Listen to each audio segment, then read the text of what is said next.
Merci d'être venu ou revenu pour ceux qui étaient là le 15 octobre, où on avait parlé, vous vous souvenez, des principaux concepts philosophiques qui sous-tendent l'œuvre de Marx, et on avait regardé ou survolé la dialectique hegelienne, thèse, antithèse, synthèse, vous vous souvenez, la conception matérialiste de l'histoire, le matérialisme dialectique qui conduit au matérialisme historique, et puis les concepts d'infrastructure et de superstructure. Alors, ceux qui n'étaient pas là, rassurez-vous, même si vous ne l'avez pas suivi, c'est mieux pour ce soir, mais c'est pas grave. Et donc, on avait quitté Marx au moment de son exil à Paris. Ce n'était pas un exil, d'ailleurs, de sa venue à Paris. Il était venu librement à Paris en 1843. Et donc c'est là, à Paris, à partir de 1844, que Marx va devenir ce penseur de la totalité dont je vous parlais la dernière fois, penseur de la totalité, c'est-à-dire qu'il va penser le monde dans la totalité et la complexité de ses composantes, à la fois philosophiques, économiques, sociologiques et anthropologiques. Il ne segmente pas, il pense le monde dans toutes ses composantes, comme il l'exprime dans sa 11e thèse sur Feuerbach en 1845, où il écrit « Les philosophes n'ont fait qu'interpréter le monde de différentes manières, ce qui importe, c'est de le transformer. » Et c'est ce que Marx va s'attacher, ou essayer de s'attacher à faire. Alors ce soir, je vous propose de nous intéresser à l'économie politique, à la philosophie politique et économie politique de Marx, qui est au cœur de son œuvre. Et ma présentation, elle sera essentiellement basée sur l'analyse de deux ouvrages de Marx, les deux ouvrages qui ont fait sa notoriété, le manifeste du Parti communiste et le livre 1 du Capital. C'est la base c'est là qu'on trouve les bases de sa pensée en philosophie politique et économique. Alors à Paris, à cette époque-là, à partir de 1844, Marx et Engels fréquentent les milieux intellectuels de gauche de la capitale, les milieux anarchistes aussi, et puis des groupes révolutionnaires parisiens. Mais Marx, il pense que pour comprendre la condition ouvrière, il faut qu'il étudie l'économie. Et donc, c'est ce qu'il va faire. Il va étudier l'économie, et notamment toutes les théories économiques nouvelles.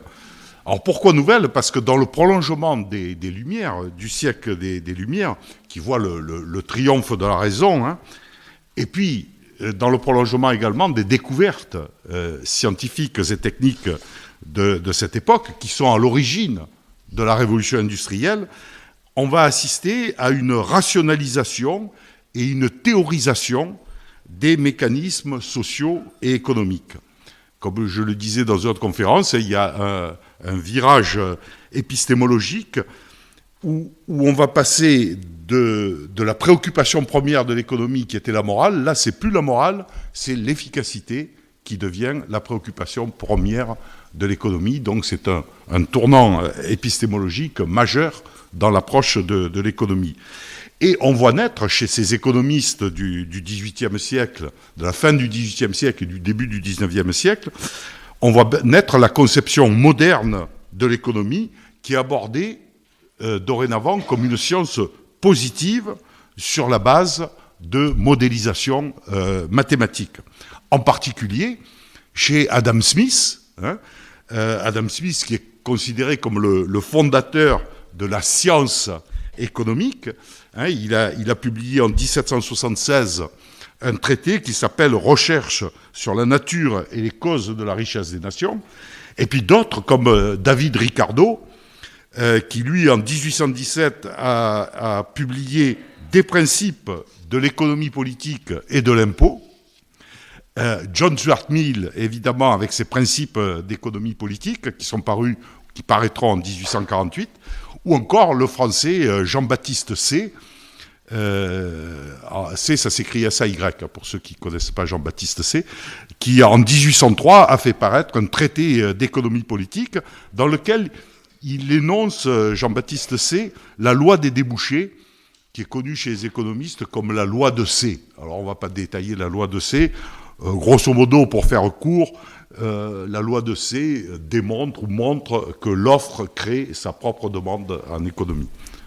Bon. Et Marx, tous ces économistes, il va les lire, non seulement les lire, mais les étudier en profondeur, et il va les qualifier, c'est lui qui va les qualifier de classiques. Aujourd'hui, quand on parle de ces économistes, on dit c'est les économistes classiques. Toute cette bande-là, il y en a d'autres, hein. Je vous en ai cité 4, mais il y en a d'autres. On dit, et c'est Marx qui les a qualifiés de classiques. Alors pourquoi il les a qualifiés classiques? Parce que lui, il entend par classique tous ceux qui ont cherché à déterminer l'origine de la valeur. Une marchandise a une valeur, d'où vient son origine de la valeur, voilà. Et ces économistes-là ont tous tenté, à leur manière, de déterminer l'origine de la valeur, et Marx, il va les appeler classiques. Parce que Marx, c'est pas d'abord un économiste. À la base, on l'a vu la dernière fois, c'est un philosophe, Marx.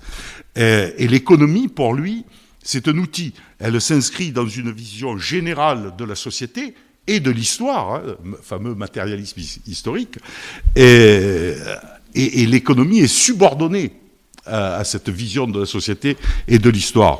Et en particulier, il reprochait à l'économie politique et à ceux qui le représentaient de s'être formée comme une science exacte qui avait éliminé l'homme de ses paramètres et l'avait réduit à ses qualités de producteur et de consommateurs. Quand on fait des modélisations mathématiques, déjà les premiers, hein, déjà Adam Smith ou Ricardo, on s'occupe de production et de consommation, mais on ne s'occupe plus de l'homme en tant qu'homme. Et Marx reprochait ça. Et d'ailleurs, dans les réflexions de Marx, y compris ces réflexions très techniques, comme le Capital, l'homme est toujours présent dans la réflexion de Marx, et ça fait partie de l'originalité de Marx par rapport aux économistes classiques, même si lui a été classé maintenant, hein, quand on parle de Marx, on dit c'est un classique.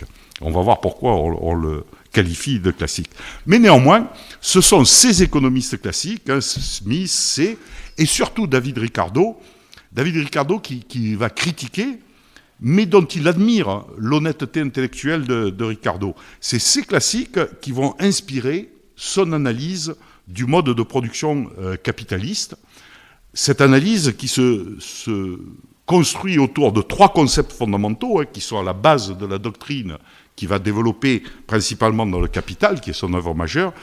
Donc ces 3 concepts fondamentaux, c'est la valeur, qu'est-ce que la valeur, la plus-value et l'accumulation de capital. Ces 3 concepts fondamentaux, je vais essayer de vous les expliquer simplement après, mais il faut avoir conscience de ces 3 concepts pour pouvoir comprendre l'ensemble de l'œuvre économique de Marx. Mais avant d'étudier ces concepts d'économie politique, on va s'intéresser d'abord au manifeste du Parti communiste.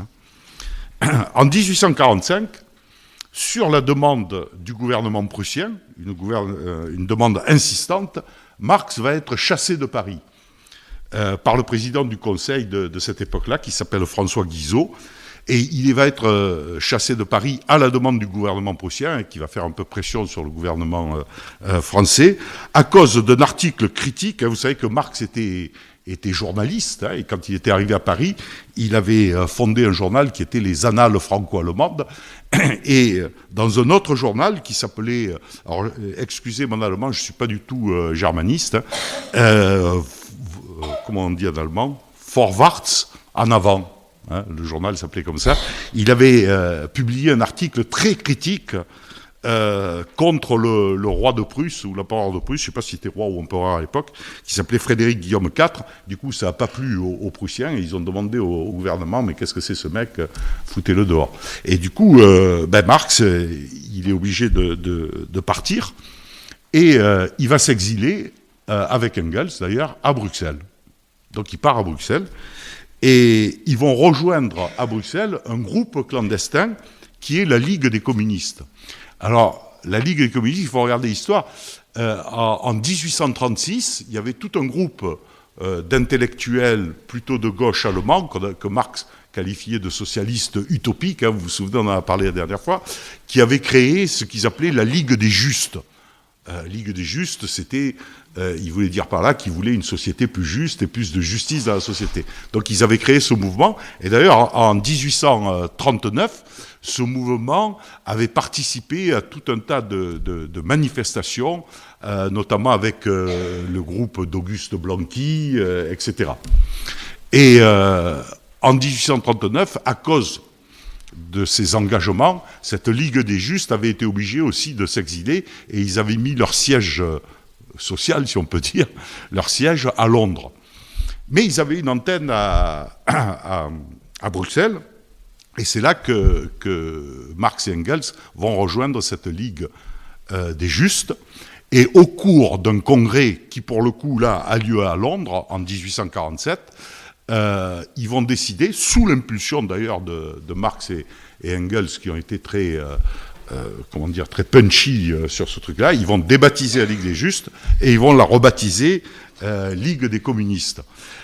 Alors, et on va leur demander, évidemment, de rédiger le manifeste de la Ligue, qui va être connu sous le nom de manifeste du Parti communiste. Alors, il ne faut pas qu'il y ait d'ambiguïté. Quand on dit manifeste du Parti communiste, le terme de parti, à cette époque-là, dans ce contexte-là, c'est pas du tout un parti politique. Hein. Par parti, ça veut dire partisan. C'est-à-dire tous ceux qui étaient partisans de cette pensée communiste. Vous avez vu, la dernière fois, on avait vu qu'elle était née dès les années 1830. Donc tous ceux qui étaient partisans faisaient partie de cette ligue. Donc par parti, c'est pas un parti politique, c'est les partisans. Et donc ils vont rédiger ce texte, ce manifeste, qui est une charte, et qui paraîtra en 1848, le 21 février 1848, ce texte-là paraît à Londres. Et ce manifeste, il expose, pour ceux qui l'ont lu, hein, j'espère qu'ils seront d'accord avec moi, et ceux qui ne l'ont pas lu, allez le lire et vous m'en direz, il expose avec clarté, et quand même avec vigueur d'ailleurs, une nouvelle conception du monde. C'est cette nouvelle conception qu'on voit dans le manifeste du parti, c'est le matérialisme historique appliqué à la vie sociale. C'est plus une théorisation, c'est une application à la vie sociale du matérialisme historique, c'est-à-dire, pour Marx, la théorie de la lutte des classes et du rôle révolutionnaire qui va être dévolu dans l'histoire mondiale au prolétariat, qui sera créateur d'une société nouvelle, la société communiste. Alors, on peut voir dans le manifeste un résumé de la pensée philosophique de Marx, en particulier sa conception matérialiste de l'histoire, dont on a parlé, elle est flagrante dans le manifeste, le fameux matérialisme historique, et puisque c'est une idée qui est chère à Marx, et selon laquelle l'histoire, hein, chez Marx, dans le matérialisme historique, l'histoire trouve son origine dans la contradiction entre les classes sociales. C'est ça et c'est ça qui fait l'histoire. Hein. Pourquoi ? Parce que les classes sociales ont des intérêts divergents, et c'est aussi la lutte d'ailleurs entre le développement des forces productives et des rapports sociaux de production qui sont issus de l'état antérieur des forces productives. Et le texte fait explicitement référence à la lutte des classes. Il fait explicitement référence à la lutte des classes comme moteur des transformations des sociétés par l'affrontement des classes sociales antagonistes, dominants et dominés, chacun luttant évidemment pour préserver ou améliorer sa situation sociale. Et c'est pas nouveau cette idée chez Marx. Hein. Dès 1835, donc 10 ans avant, ou 15 ans avant même, en 1835, Marx il a 17 ans, et il avait fait une dissertation pour passer l'examen de maturité. En Allemagne, à cette époque-là, l'examen de maturité, c'était grosso modo l'équivalent du bac, quoi, à la fin des études secondaires. Et sa dissertation s'intitulait « Méditation d'un adolescent devant le choix d'une profession ». Et dans cette dissertation pour le bac, quoi, pour l'examen de maturité, il y a déjà des formules significatives qui présagent, qui précèdent le manifeste. Il écrit, je cite Marx, dans cette dissertation, 17 ans le mec, hein, nos rapports avec la société ont, dans une certaine mesure, commencé avant que nous puissions les déterminer. Rien que dans cette phrase, qui est extraite de cette dissertation, on voit poindre le déterminisme historique et le matérialisme historique dans cette phrase. Donc vous voyez que ce n'est pas une idée qui lui est tombée du ciel comme ça faisait déjà une douzaine d'années qu'il y réfléchissait. Parce que pour Marx, toutes les sociétés dans l'histoire sont composées de classes. Dans l'Antiquité, c'était les hommes libres et les esclaves, dans la démocratie grecque, par exemple. Chez les Romains, c'était les patriciens et les plébéiens, puis après les seigneurs et les serfs. Hein, et maintenant, on arrive, quand je dis maintenant, je me situe à l'époque de Marx, évidemment. Maintenant, on arrive à cet affrontement patron et ouvrier, grosso modo. Hein. Donc, pour Marx, l'histoire, c'est l'histoire de la lutte des classes. Et il considère que, alors je cite encore, chaque fois que je le cite, je vous le dis pour que vous puissiez retrouver la phrase, dans le manifeste, il écrit « Les idées dominantes d'une époque n'ont jamais été que les idées de la classe dominante ». C'est-à-dire que c'est la classe dominante qui produit l'idéologie. Mais même si l'idéologie est produite par la classe dominante, pour que ça fonctionne, parce qu'il faut quand même que les gens l'acceptent, justement pour que ça fonctionne, mais il faut que l'ensemble des hommes, aussi bien les dominants que les dominés, croient dans cette idéologie. Sinon, ça ne marcherait pas. Et donc comment ils vont croire à cette idéologie pour qu'elle soit universellement admise? La classe dominée ne doit pas voir dans l'idéologie le produit d'une construction humaine, mais ils doivent voir une évidence naturelle. Ça ne peut pas être autrement, donc c'est comme ça, on est dominé, mais ça ne peut pas être autrement. Et il ne faut pas qu'ils voient que c'est une construction, que c'est une superstructure, parce que sinon ils démonteraient la superstructure. Alors que si on leur dit, c'est un état naturel, c'est comme ça, il y a toujours, il y a des lions et des antilopes, oui, toi t'es une antilope, t'as pas de bol. Hein, donc, et là, on n'y peut rien. Et donc ça fait partie, on verra à la fin de ma conférence, je vous ferai un petit topo sur ce que Marx appelle l'aliénation, parce que ça fait partie d'une forme d'aliénation, autant de la classe dominante d'ailleurs que de la classe dominée. Hein, on verra comment tout à l'heure. Et par ailleurs, dans le manifeste, toujours, Marx y soutient que le développement... Alors ça, c'est pas beaucoup de gens, enfin, à part ceux qui ont lu Marx et qui en sont des spécialistes, Marx soutient explicitement que le capitalisme, c'est un progrès. Il dit c'est un progrès par rapport aux périodes précédentes, par rapport au féodalisme, par exemple. Donc il considère que c'est un progrès, mais qu'on doit le dépasser, ce capitalisme, et qu'on le dépassera d'ailleurs dès que le prolétariat mettra fin à la domination de la bourgeoisie, de la classe bourgeoise. Hein. Alors je vous cite comment il exprime ça. Il dit « Tous les mouvements historiques ont été jusqu'ici accomplis par des minorités au profit des minorités. » Les dominants, c'est une minorité, et le mouvement historique, il est accompli par cette minorité à son propre profit.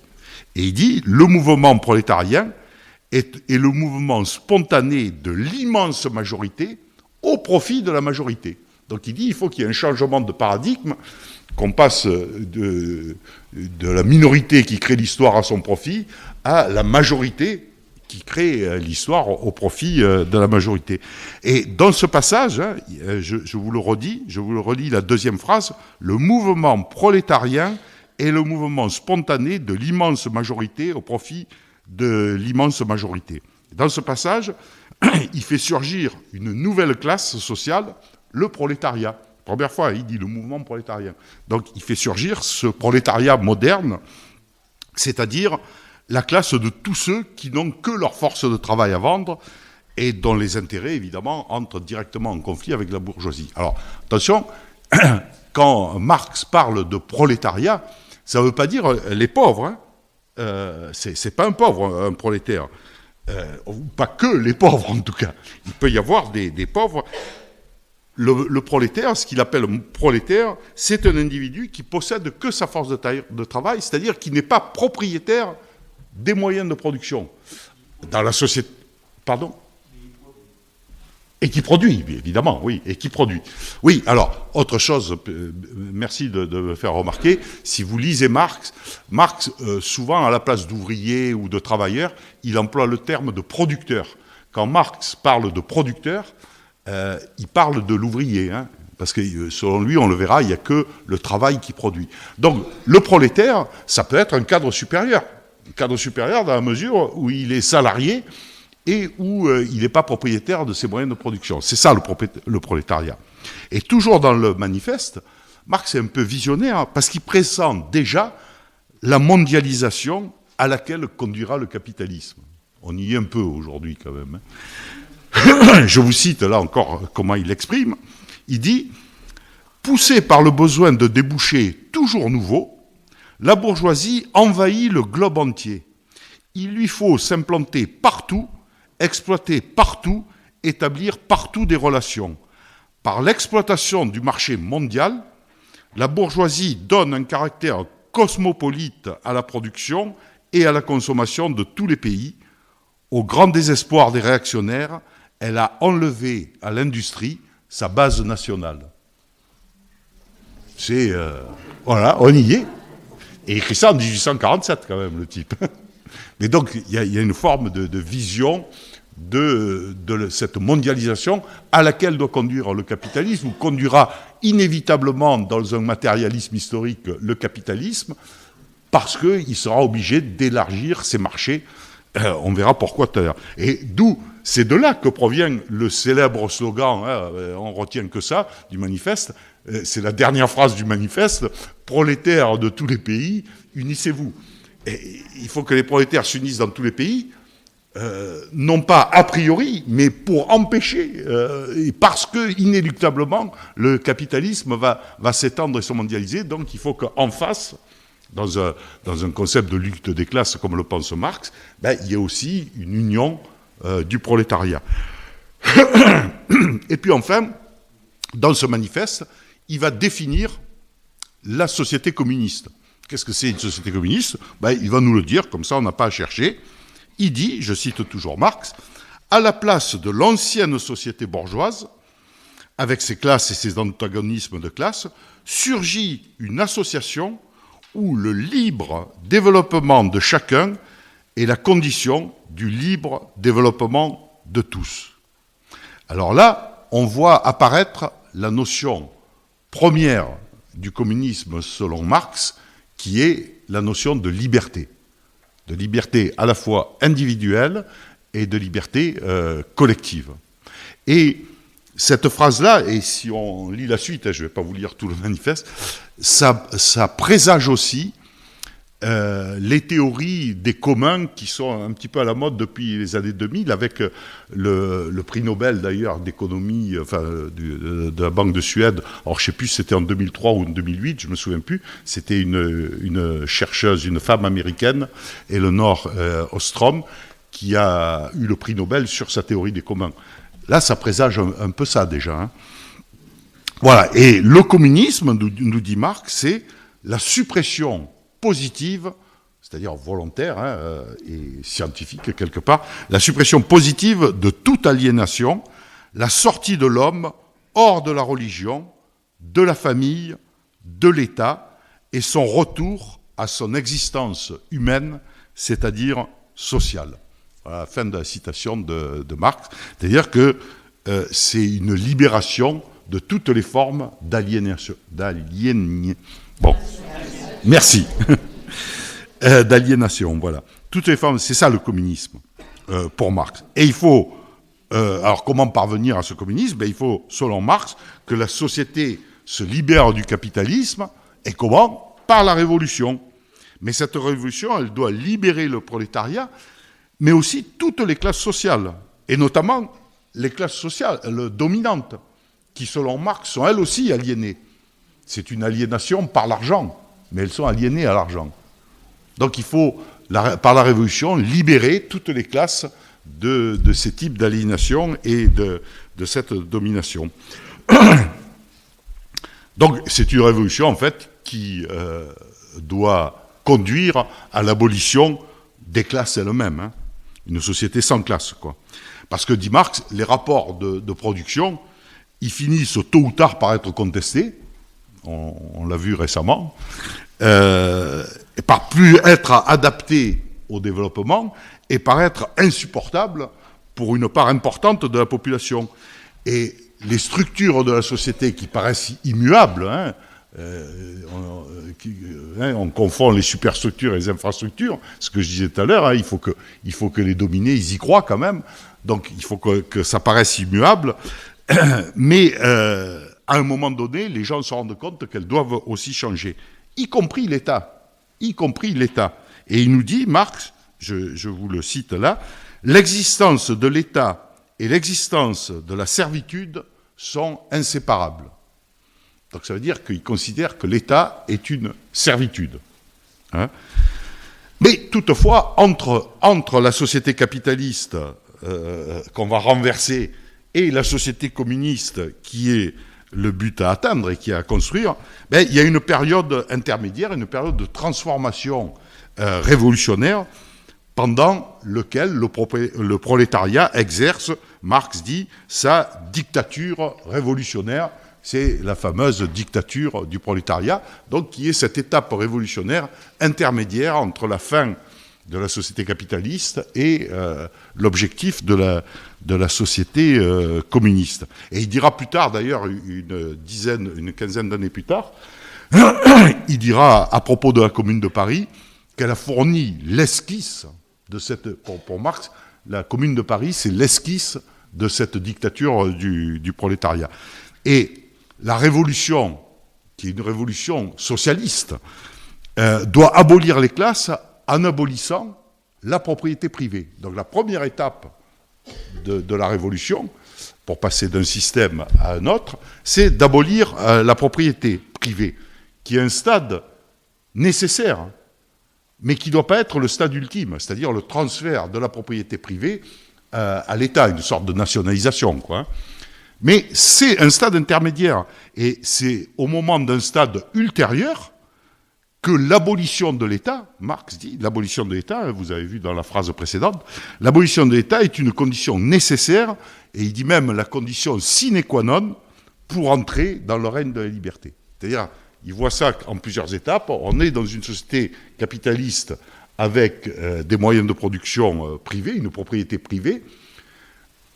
On veut arriver à une société sans État, sans classe, etc. Il y a l'étape intermédiaire qui est la nationalisation de la propriété privée, en quelque sorte. Donc vous voyez que quand on a qualifié, par exemple, le système soviétique, après la révolution de 1917, de société communiste, pas du tout. C'était une société socialiste. Et d'ailleurs, CCCP, c'est l'Union des républiques socialistes soviétiques.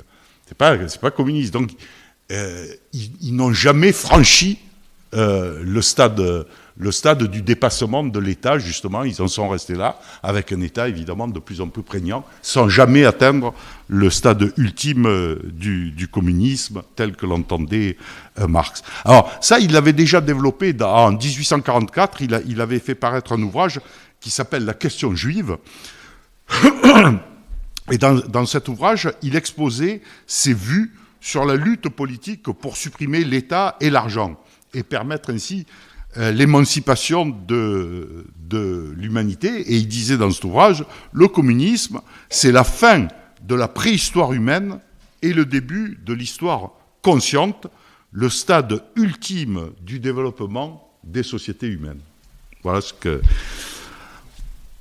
Je vais m'arrêter là sur le manifeste, mais c'est pas très épais, donc vous pouvez le lire, et lisez-le toujours à travers le prisme de ce matérialisme historique, de cette notion de liberté et de ce que Marx entend par le communisme. Et c'est quand même frappant, quand même, moi ça m'a toujours surpris, que ce texte, qui n'est pas un texte très...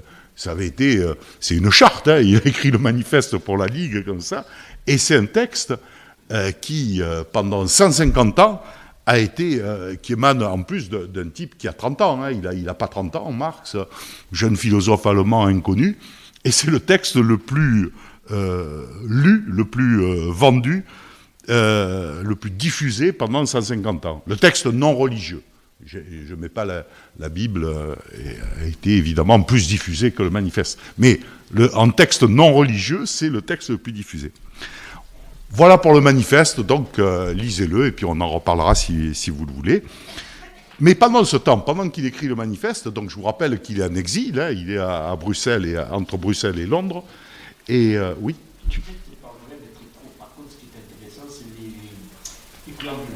Oui, bien sûr. Non, mais je n'avais pas parlé. Il faut lire tout le texte, hein, évidemment. Mais donc, pendant que Marx est en exil à Bruxelles et à Londres, ben, il se passe des choses en Europe.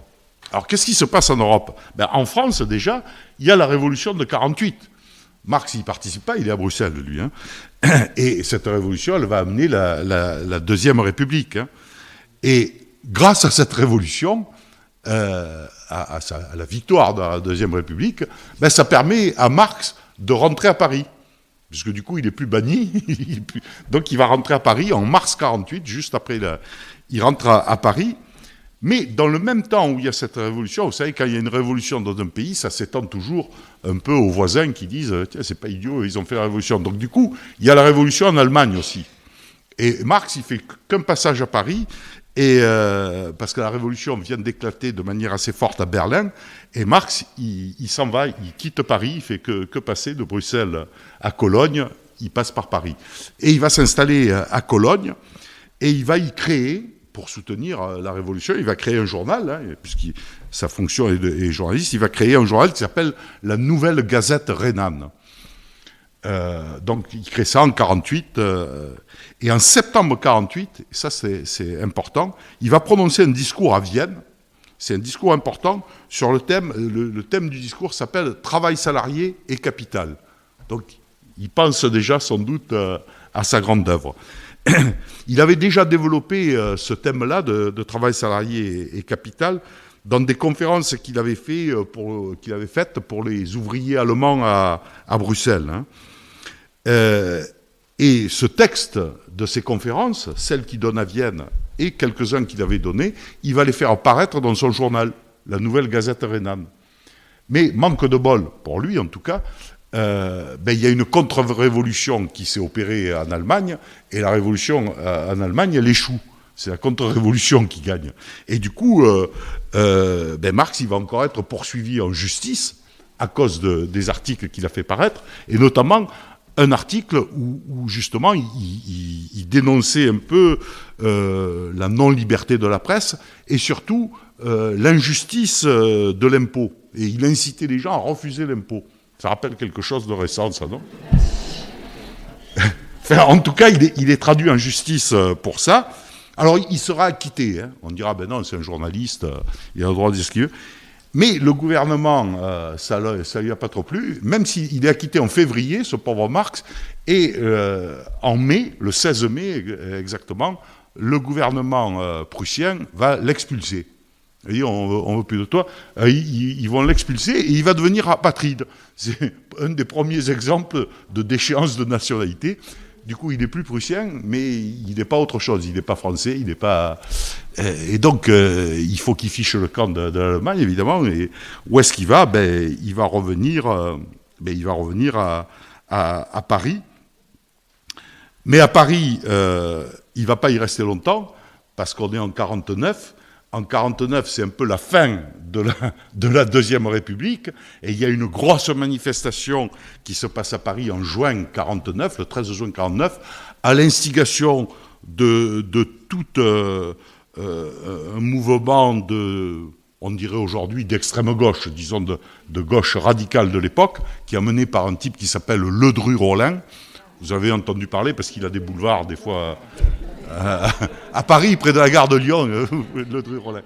Et ce Ledru-Rollin, il a fomenté une grosse manif style gilet jaune, hein, j'imagine, à laquelle Marx participe. Et évidemment, là, ça sera la dernière grande manifestation contre le gouvernement de la Deuxième République. Après, ça disparaîtra, on va voir, puisque après, il y a Bonaparte le Petit, comme disait Victor Hugo, qui va devenir empereur. Hein. Mais du coup, Marx, comme il a participé à la manif, et qu'il n'est pas français, eh ben on va le foutre dehors à nouveau. Mais il ne peut pas retourner à l'Allemagne parce qu'il n'est plus prussien non plus. Donc il se dit, où est-ce que je vais aller? Et il part à Londres. Et donc il va arriver en août 49, il va arriver à Londres et il restera à Londres tout le restant de sa vie, jusqu'à sa mort en 1883. Il restera à Londres. Alors, il fera quelques petits voyages clandestins pour la plupart en Europe, notamment pour voir sa fille, une de ses filles qui était installée à Bruxelles, pour voir aussi sa belle famille qui était à Trèves.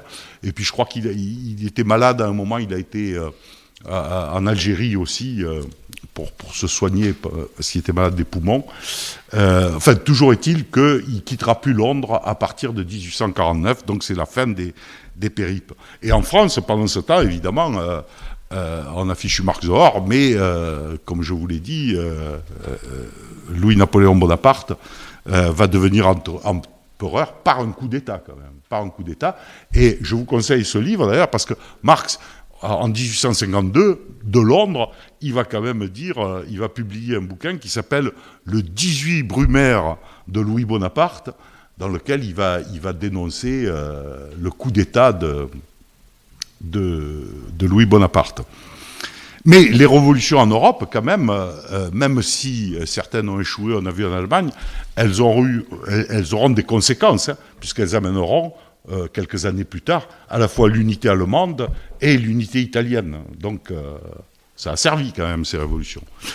Bon, mais on n'est pas là pour parler de ça. Et en France, d'ailleurs, l'Empire, même Louis Bonaparte, ça se termine par la guerre de 70 et la fameuse Commune de Paris, qui pour Marx est la première esquisse d'une société vraiment communiste. Et les mouvements démocratiques, d'ailleurs, ils ne se passent pas seulement en Europe. Et Marx, c'est pas parce qu'il est à Londres qu'il va plus s'y intéresser. Il va faire beaucoup de théories, et il va s'attacher à écrire le Capital notamment et toute son œuvre, donc il fait du travail d'intellectuel, mais il participe un peu à quelques luttes quand même, en écrivant ne serait-ce que le 18 Brumaire de Louis Bonaparte, hein, qui est, s'il avait été en France, on l'aurait expulsé encore une fois, mais il était à Londres. Et puis surtout, il va s'intéresser aussi aux révolutions aux États-Unis, parce qu'aux États-Unis, il y a aussi des mouvements ouvriers qui commencent à se créer, et puis il y a la guerre de sécession aux États-Unis. Et donc, Marx, en tant que journaliste, il est correspondant du New York Tribune, il est aussi correspondant de quelques journaux allemands, et donc il va faire apparaître plusieurs articles sur la guerre de sécession. Et ces articles, d'ailleurs, après, ils seront regroupés ensemble dans un livret qui s'appellera « La guerre civile aux États-Unis ». Donc c'est un recueil des articles qu'il a fait paraître dans le New York Tribune. Et en même temps, il a aussi des activités associatives ou politiques, en tout cas révolutionnaires, puisque en 1864, on l'invite à prendre la direction de l'Association générale des ouvriers allemands, alors qu'il est à Londres, hein. Et d'ailleurs, ils rédigent leur adresse inaugurale, le discours d'inauguration de cette association des travailleurs, l'association internationale des travailleurs, le discours inaugural qui a été fondé à Londres, hein, l'association internationale des travailleurs, il va en rédiger le discours inaugural, l'adresse inaugurale, et même les statuts d'ailleurs. Et puis, comme je vous l'ai dit, il s'intéresse à plein de choses. Mais surtout, il travaille énormément à la grande œuvre de sa vie, et le livre premier du Capital va enfin paraître en 1867. Il sera édité en Allemagne, parce qu'il a écrit en allemand, hein, qui est sa langue maternelle, et il sera tiré à 1000 exemplaires. Bon, c'est pas beaucoup, mais enfin, je ne sais pas si à l'époque c'était beaucoup ou pas beaucoup. En tout cas, ça sort en 1867. Et alors, ça c'est le livre 1 du Capital, parce qu'après, à partir des brouillons, c'est le seul livre du Capital, le livre premier, qui est publié du vivant de Marx. Hein. Les livres 2 et 3, ils seront publiés par Friedrich Engels. À partir des brouillons de Marx, il va mettre ça en forme et il va faire publier, après la mort de Marx, le livre 2 en 1885 et le livre 3 en 1894. Et puis il y aura même un livre 4, alors là, à partir d'esquisses que Marx avait faites sur la théorie de la plus-value et ses doctrines économiques. Donc à partir de ces esquisses, il y a un type qui s'appelle Klaus Kautsky qui va publier un livre 4 en 1905, c'est-à-dire 20 ans après la mort de Marx pratiquement, plus de 20 ans même. Et alors ce livre, on peut le trouver, le titre en français, il a été traduit en français comme « Histoire des doctrines économiques ». Mais c'est surtout des théories de la plus-value. Hein. Et ce soir, moi, je vais vous parler que du livre premier. D'abord parce que c'est celui qui a été publié du vivant de Marx. Deuxièmement, parce que c'est le plus intéressant du point de vue de l'analyse économique. Et généralement, d'ailleurs, lorsqu'on parle du capital, c'est à ce livre-là qu'on fait référence. Quand on dit le capital sans rien spécifier, on parle du livre premier. Sinon, après, si on spécifie, quand on parle des autres livres, on spécifie, c'est le livre 2, 3, etc. Donc le capital, c'est le livre de référence, le livre premier. Et c'est moins un traité d'économie, le capital, pour ceux qui l'ont lu, hein, j'espère qu'ils seront d'accord avec moi, c'est moins un traité d'économie qu'une critique de l'économie politique. Et on le trouve déjà dans le sous-titre, parce qu'on dit toujours le capital, mais le capital, c'est pas le titre complet. Le titre complet, je vous le dis en français, hein, parce que je ne suis pas germaniste, c'est le capital, critique de l'économie politique. C'est ça le titre complet. Donc, Marx annonce ce qu'il va faire. Il dit, je ne vais pas écrire une thèse, j'écris une critique de... Voilà. Alors, pour ceux que ça intéresse de lire le capital, on a de la chance. Je vous ai dit une fois, alors je ne sais pas si c'était ici ou dans d'autres conférences que je fais, que l'intérêt, c'est toujours d'essayer de lire un auteur quand on parle sa langue d'origine, c'est de lire dans le texte. Parce que les traducteurs, souvent, ils déforment toujours un petit peu la pensée d'un philosophe ou d'un auteur. Et là, la chance qu'on a, c'est que le Capital est paru en allemand, évidemment, en 1867, mais il y a 2 versions qui ont été révisées et corrigées par Marx. Il n'y en a que 2 qui ont été révisées et corrigées par Marx, et qui paraîtront 5 ans après, toutes les 2 en 1872, c'est la version russe et la version française.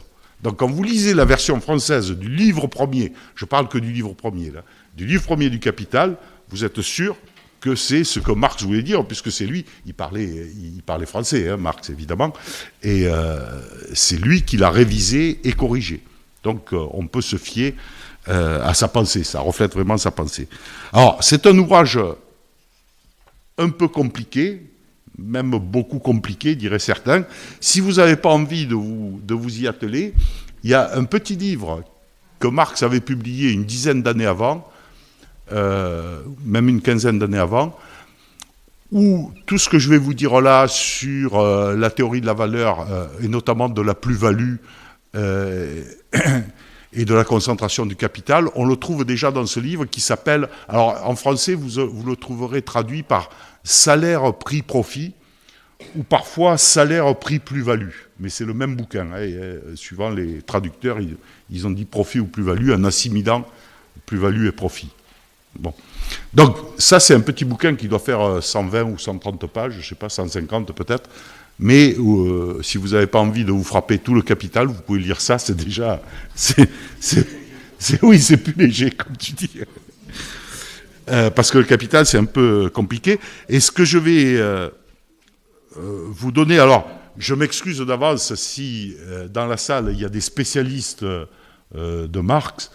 Je m'excuse auprès d'eux. Je vais simplifier et prendre des raccourcis, donc ils ne m'en voudront pas si je ne vais pas dans tout le détail, mais sinon on y passerait le reste de l'année, là. Hein. Donc je veux bien discuter après avec eux s'ils trouvent que j'ai été trop superficiel, mais on ne peut pas descendre dans tout le détail. Donc je vais essayer de vous le présenter le plus simplement possible, c'est cette histoire-là. Et comme je le disais au début, il y a 3 concepts fondamentaux que je vais vous présenter, qui sont la base de la critique que fait Marx du capitalisme, la valeur, la plus-value et l'accumulation du capital. Si vous avez assimilé ces 3 principes principaux tels que les explique Marx, hein, vous n'êtes pas obligé d'y adhérer, hein, mais de comprendre ce qu'il a voulu dire. C'est à la lumière de ces 3 concepts que Marx va développer sa critique du capitalisme. Alors, au cours de la révolution industrielle du XVIIIe siècle et début du XIXe dont on parlait, on est passé d'une société féodale, essentiellement agricole, donc, alors ça s'est fait sur la durée, ça s'est pas fait du jour au lendemain, mais on est passé, c'est ce qu'on appelait la révolution industrielle, d'une société essentiellement agricole à une société industrielle, et donc un transfert de domination, domination de la bourgeoisie, tel que l'écrit Marx. Et selon Marx, c'est comme ça qu'est née une nouvelle forme de l'économie, le capitalisme. Donc c'est une nouvelle forme de l'économie qui suppose une nouvelle forme de propriété privée. La propriété privée va se transférer. C'est plus des seigneurs qui sont des grands propriétaires terriens et qui emploient des paysans pour exploiter les terres. Là, on est dans un monde industriel, donc il y a un transfert de propriété privée d'une aristocratie vers une bourgeoisie. Et comme on change de mode de production agricole vers industriel, ça veut dire qu'on a changé d'infrastructure, si vous vous rappelez le truc de la dernière fois. Et comme on change les infrastructures, eh bien, on va changer les superstructures. Puisque la dernière fois, on a vu que Marx considérait que les superstructures étaient déterminées par les infrastructures.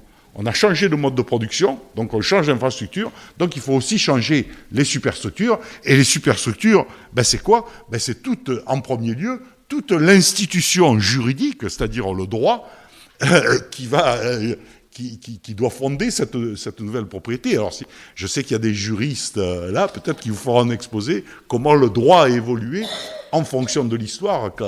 Mais le droit, c'est jamais qu'une superstructure. C'est une création pour s'adapter à un mode de vie. Et dans le système capitaliste, toujours, je ne vais pas le répéter chaque fois, mais tout ce que je vous dis là, c'est toujours selon Marx. Vous n'êtes pas obligé d'y adhérer, c'est Marx qui dit ça, après on est d'accord ou pas avec lui. Mais dans le système capitaliste, ce qui est visé d'abord, c'est pas la satisfaction des besoins, mais c'est la production pour l'appropriation, ou du moins avec comme conséquence l'appropriation d'un surplus. J'ai fait une conférence il y a une quinzaine de jours dans un autre lieu, à la Bibliothèque Méjeanne, où j'avais parlé des utilitaristes, Jérémy Bentham, etc. Et le tournant épistémologique aussi, il vient de là, c'est-à-dire on est passé d'une économie qui avait pour vocation la satisfaction des besoins. Là, Marx dit, avec le système capitaliste, le but premier, c'est plus la satisfaction des besoins, c'est en premier lieu la production capitaliste pour dégager un surplus. Et parce que la production capitaliste, qu'est-ce que c'est ? Le capitalisme, c'est la production de marchandises. Et cette marchandise, elle va revêtir, quelle qu'elle soit, quel que soit le bien qu'on produit, la marchandise qu'on produit, elle revêt un double aspect. La marchandise, ça va servir, bien sûr, à satisfaire un besoin quelconque de l'homme. J'ai soif, j'achète une bouteille d'eau. Voilà. Je satisfais mon besoin, ou j'ai besoin d'écrire, j'achète un stylo. C'est ce qu'on appelle la valeur d'usage. La valeur d'usage d'une marchandise ou d'un bien, ça sert à la satisfaction du besoin. Mais cette valeur d'usage, les utilitaristes diraient l'utilité de ce bien, elle est subjective. Et d'après Marx, elle n'est pas déterminante pour établir la valeur d'une marchandise ou la valeur d'un bien. Et pourquoi elle n'est pas déterminante ? Parce qu'elle est subjective. Elle est subjective. Alors, je vais prendre un exemple, vous allez comprendre tout de suite. Imaginez que je sois en train de traverser le désert et que je crève de soif. Pour moi, la valeur d'un verre d'eau, elle va être immense. Je suis en train de mourir de soif. Mais ici, ce soir, même si là j'ai un peu soif, la valeur d'un verre d'eau, elle est beaucoup moins importante. Donc la valeur, elle n'est pas intrinsèque au bien ou à la marchandise. Cette valeur d'usage, elle est fonction du besoin que j'en ai. Et d'ailleurs, on verra que plus tard, l'économie, les économistes, y compris contemporains d'ailleurs, la plupart d'entre eux, les orthodoxes en tout cas, vont changer de conception. Ils ne parleront plus de valeur d'usage et de valeur d'échange, mais d'utilité marginale. Alors l'utilité marginale, qu'est-ce que c'est ? C'est la différence de valeur d'un bien lui-même. Je reprends mon exemple du verre d'eau. Je suis dans le désert, je meurs de soif. Le premier verre d'eau, je vais lui accorder une valeur immense. Je suis prêt à payer, à donner ma chemise, à payer tout ce que j'ai pour le premier verre d'eau. Puis après, comme j'ai encore un peu soif, un deuxième, un troisième, etc. Mais quand j'arrive au 40e verre d'eau, j'ai plus soif, j'ai l'estomac gonflé comme ça. Donc la valeur du 40e verre d'eau, c'est 0. Je suis prêt à rien donner. Donc vous voyez que l'utilité marginale du bien a été modifiée, alors qu'on parle toujours du même bien. Et c'est pour ces raisons-là que Marx dit la valeur d'usage, elle ne nous sert à rien pour déterminer scientifiquement la valeur d'un bien, puisqu'elle change à la fois en fonction des individus, suivant leur goût, suivant la situation, et à la fois dans le bien lui-même, suivant le degré de satisfaction qu'on en a, et quand on arrive à satiété, ça ne sert plus à rien. Donc, l'autre aspect de la marchandise, c'est qu'elle va s'échanger contre d'autres choses, de l'argent ou d'autres marchandises. Et c'est ça qui va déterminer sa valeur d'échange. Sa valeur d'échange.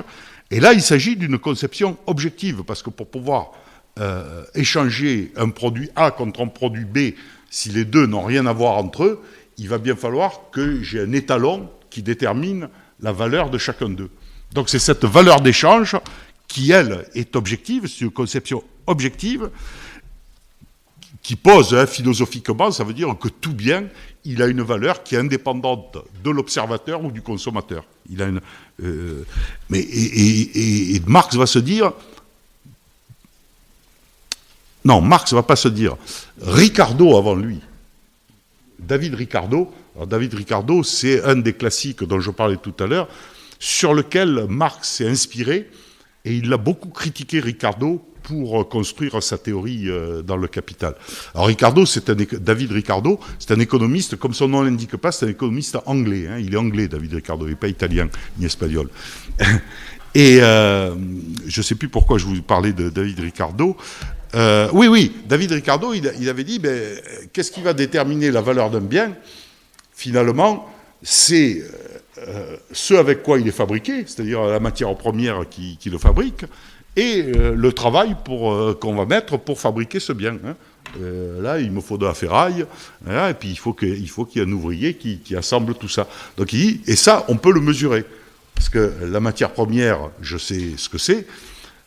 S'il me faut une machine, une lime ou un tour pour le faire, je sais aussi ce que c'est. Et le travail du bonhomme, je sais à peu près l'évaluer, je sais combien il va passer de temps. Donc ça, c'est une valeur objective. Quelle que soit l'utilité du bien, c'est toujours, elle ne change pas, cette valeur d'échange.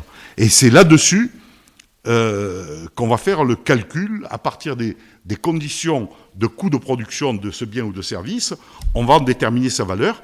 Et généralement, mais à tort, on verra pourquoi à tort, on considère que la valeur d'un bien, c'est son prix. En tout cas, c'est ce que pensait Ricardo. Le fameux David Ricardo, il disait, une fois que j'ai déterminé la valeur du bien, je sais combien il a coûté ou quelle est sa valeur de production, c'est son prix. Voilà, ça coûte 2 euros. Voilà. Et on verra que Marx ne va pas être d'accord avec cette histoire. Pourquoi ?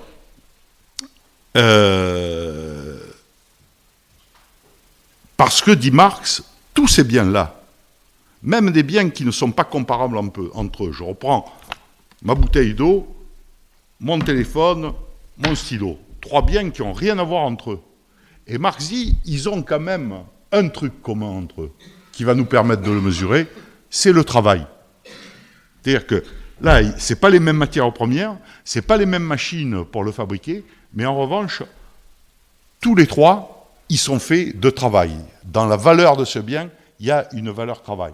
Et c'est pour ça qu'il va s'opposer à la valeur du travail telle qu'elle était vue par Ricardo.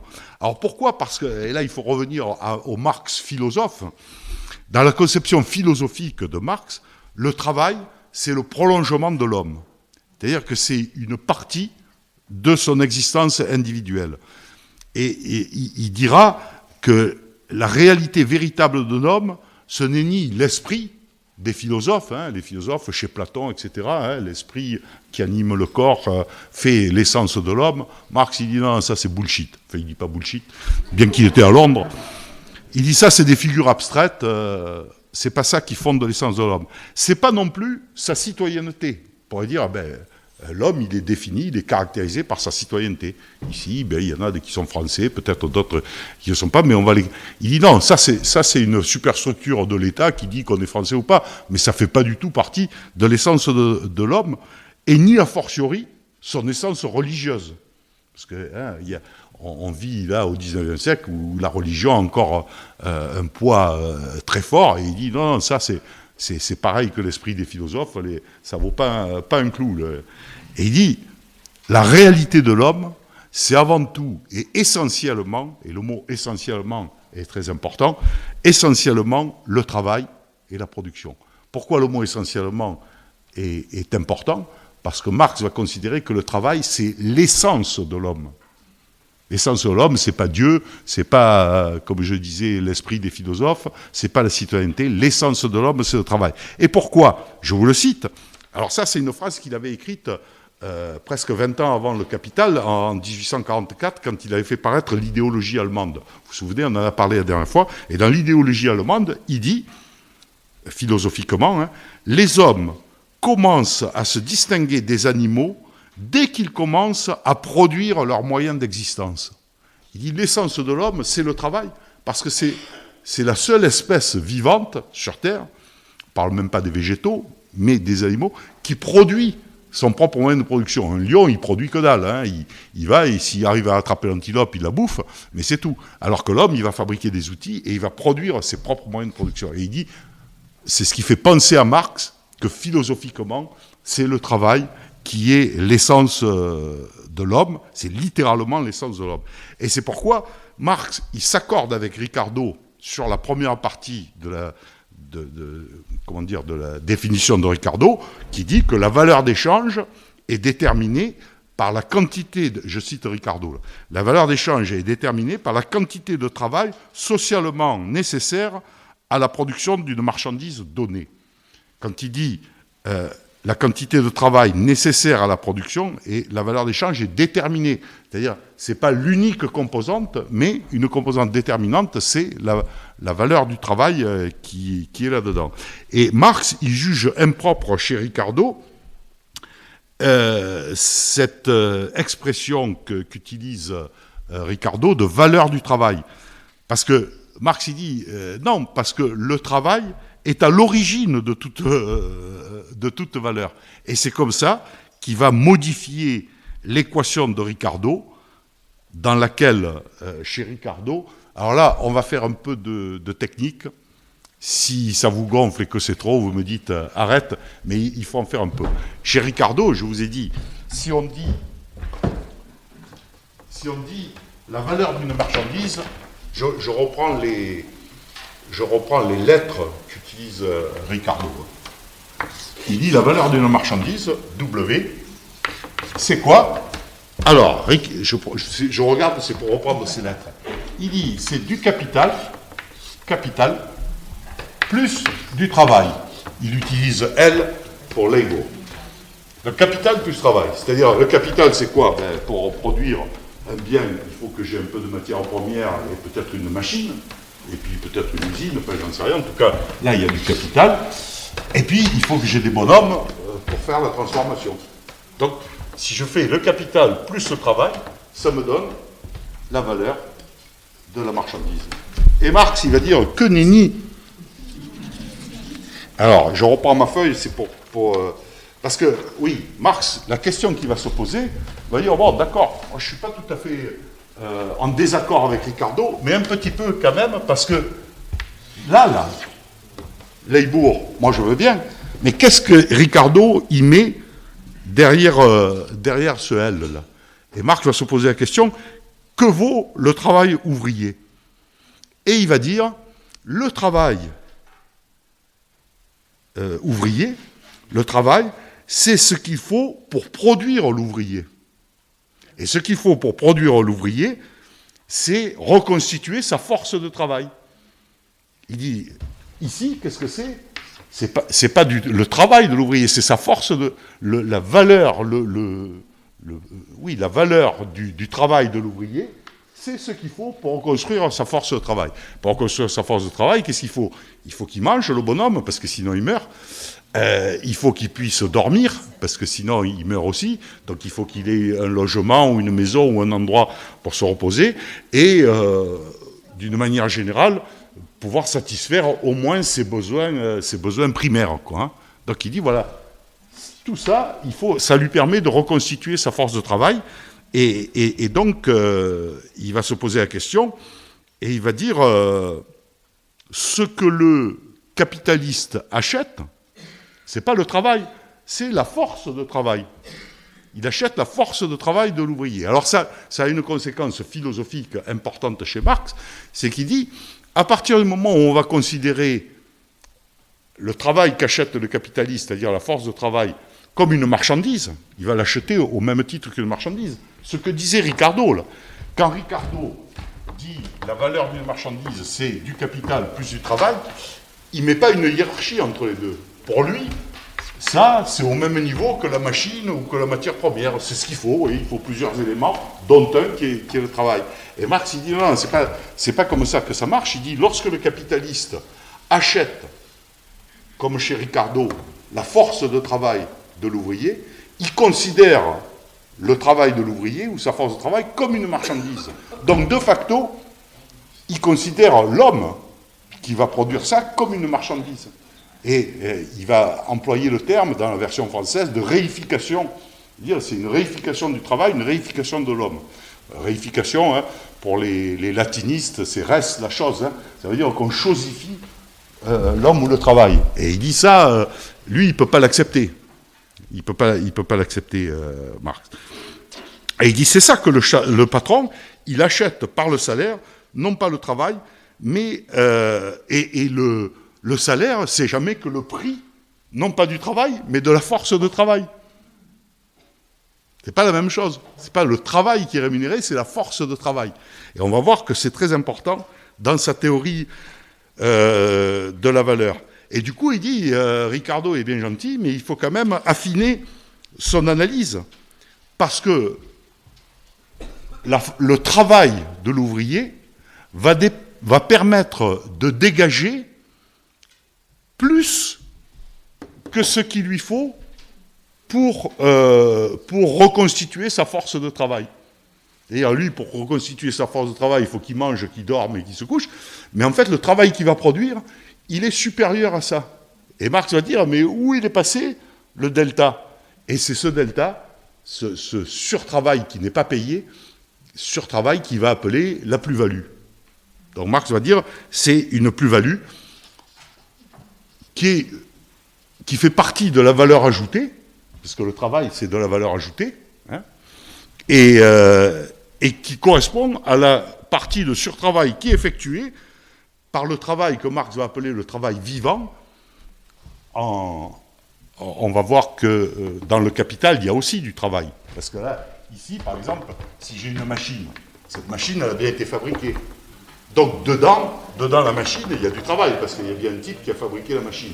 Mais il dit, ça, c'est du travail mort. C'est-à-dire alors que là, ce que fait le gars, ce qui permet de faire la valeur ajoutée, c'est le travail vivant. Donc Marx, il dit, c'est cette partie qui n'est pas rémunérée, la quantité supplémentaire effectuée, et qui ne reçoit pas l'équivalent en salaire. Et du coup, Marx, il va affirmer que le profit du capitalisme, il revient, et là je le cite, il dit, le profit du capitaliste provient de la diminution, non du travail qu'il emploie, mais du travail qu'il paye. Donc, entre le travail qu'il emploie et qui est effectué et le travail qu'il paye, il y a une différence, et il dit, et ça, c'est le produit que se met dans la poche le capitaliste, et qui va faire partie de la valeur de la marchandise. Parce que la valeur de la marchandise, ça ne va pas être seulement le capital et le travail, mais Marx va dire, il y a une autre composante qui est la plus-value. Je note S parce que c'est comme ça que c'est noté, c'est S comme surtravail. Et à quel moment il parle du Lupen prolétariat? Pardon? À quel moment il parle du Lupen prolétariat? J'ai pas entendu. Du Lupen prolétariat. Lupen prolétariat. Le Pen prolétariat. Pardon? Je prononce peut-être mal. Le Lupen. Le Lumpen. Ah oui. Alors Alors, on va venir après. Je finis sur la théorie de la valeur parce que du coup, tu m'as fait perdre le... Donc, alors là, je vous ai fait sur le tableau, je vous ai dit comment Marx le notifie en équation. Enfin, en équation. Rassurez-vous, j'ai pris que la plus simple. Là, j'avais mis avant, j'avais fermé le tableau, j'ai dit sinon ils vont réfléchir à ça. Mais c'est jamais que ce que je viens de vous dire. C'est-à-dire, Marx, il dit il y a un capital fixe. Il dit en fait, comme le capitaliste considère le travail, la rémunération du travail, le paiement des salaires, parce que le L chez Ricardo, c'est uniquement le paiement des salaires. Donc il dit, comme c'est une marchandise, le travail, ça fait partie du capital. Sauf qu'il y a deux sortes de capital. Il y a ce qu'il appelle le capital fixe. Alors, le capital fixe, c'est l'usine, le terrain qu'il faut, les machines et la matière première, grosso modo pour faire le court. Et il dit, il y a un capital variable. Ce capital variable, ce sont les salaires. Les salaires, c'est ce qu'achète le capitaliste comme une marchandise et qui sont du capital variable. Variable parce qu'il peut en acheter plus ou moins, alors que ça, pour produire, la machine, c'est la machine, l'usine, c'est l'usine. Et il dit, c'est ça, c'est l'addition de ces deux formes de capital, le capital fixe plus le capital variable, ça fait partie du capital total. C'est le K plus L de Ricardo. Mais il dit, il faut rajouter le S, c'est-à-dire la plus-value que fait on cherche toujours à déterminer la valeur de la marchandise. On cherche à déterminer la valeur de cette bouteille d'eau. Il dit, là-dedans, il y a le capital fixe, il y a du capital variable, mais il y a aussi une plus-value que fait le capitaliste, c'est-à-dire le travail qui ne va pas rémunérer, puisqu'il va rémunérer que le renouvellement de la force de travail. Et il dit, ça a un taux qu'il va appeler R, et il dit, la plus-value, c'est le produit, la multiplication de ce taux-là par le capital variable. Donc, c'est très simple, je vous ai mis des chiffres là. Alors, imaginons, nous ne faisons référence à rien, mais imaginons que le capital fixe ait une valeur de 500. J'ai pris ça pour que ça tombe au rond. Et que mon capital variable, c'est-à-dire les salaires que je paye à mes ouvriers, c'est aussi 500. Ça veut dire que mon capital total pour produire un bien, la production de ce bien, elle vaut 1000. Et je vais appliquer un taux de plus-value de 0,6. Dans ce cas-là, on peut l'appeler le profit. C'est-à-dire ce que le capitaliste veut tirer en plus. Là, je l'ai mis à 0,6, c'est aussi pour que ça tombe rond. Donc, si je multiplie 0,6 par 500, je vais obtenir 300. 0,6 par 500, c'est 300. 60% de 700, c'est 300. Et donc, ça va être mon taux de profit. Dans ce cas-là, si mon profit est égal à 300, le taux, il est de 30, par rapport de 30%. Et du coup, ça va déterminer la valeur totale de mon bien. C'est-à-dire, la valeur totale de mon bien, c'est quoi? C'est le capital fixe, plus le capital variable, plus le profit. Capital fixe, plus capital variable, j'ai mis 1000, plus la plus-value. Et j'obtiens la valeur du bien. Mais ce que j'ai rémunéré aux ouvriers, c'est seulement la reproduction de leur force de travail. Alors que la valeur ajoutée, c'est cette reproduction de force de travail plus le profit. Donc il y a eu pour 800, dans cet exemple-là, 800 de travail réalisé effectivement, ou du travail que je peux introduire dans la valeur de cette machine, mais j'en ai payé que 500. Et le reste, c'est la plus-value. Et c'est pour ça qu'il arrive à un truc, je vais l'écrire ici, là, où il dit, contrairement à Ricardo, si je reprends la valeur de ma marchandise, lui, il va dire, c'est égal au capital plus le capital variable, capital fixe plus capital variable, plus la plus-value. C'est aussi simple que ça. Bon, après, c'est un petit peu plus compliqué si on rentre dans le détail, hein, parce qu'il faudrait rajouter le travail mort, mais bon, on va s'arrêter là. Ça vous fait comprendre, en fait, ce que veut démontrer Marx, c'est que le capitaliste ne paye pas le travail, il paye la reproduction de la force de travail. C'est uniquement ça qu'il fait. Et c'est ça la théorie de la plus-value. Hein. L'ouvrier a produit une valeur plus élevée que sa propre valeur de marchandise. C'est la plus-value qui est liée à la réification du travail. C'est parce qu'on a considéré que le travail était une marchandise que cette équation-là devient possible. Et Marx dit, attention, la plus-value, elle vient essentiellement, enfin, elle vient en totalité, même chez Marx, du capital variable, c'est-à-dire de l'escroquerie qu'on fait sur les ouvriers, pas du capital fixe. Pourquoi ? Parce qu'il dit, qu'est-ce qui anime le capital pour faire une valeur ajoutée ? C'est le capital variable. Imaginez que j'ai une usine avec une machine, si j'ai personne pour rajouter de la valeur, mon capital, il est là, il est mort. Il ne sert à rien. Donc, ce qui va animer, c'est bien, et c'est là-dessus que je vais faire mon profit, puisque c'est moi qui ai... Pourtant, j'avais mis mode avion, ça ne marche pas. Donc, j'ai perdu le fil, du coup, oui. Donc, Marx dit, le profit, il ne se fait que sur le capital variable, donc que sur l'escroquerie, la plus-value, hein, la plus-value. Et il dit, comment on peut faire pour augmenter la plus-value ?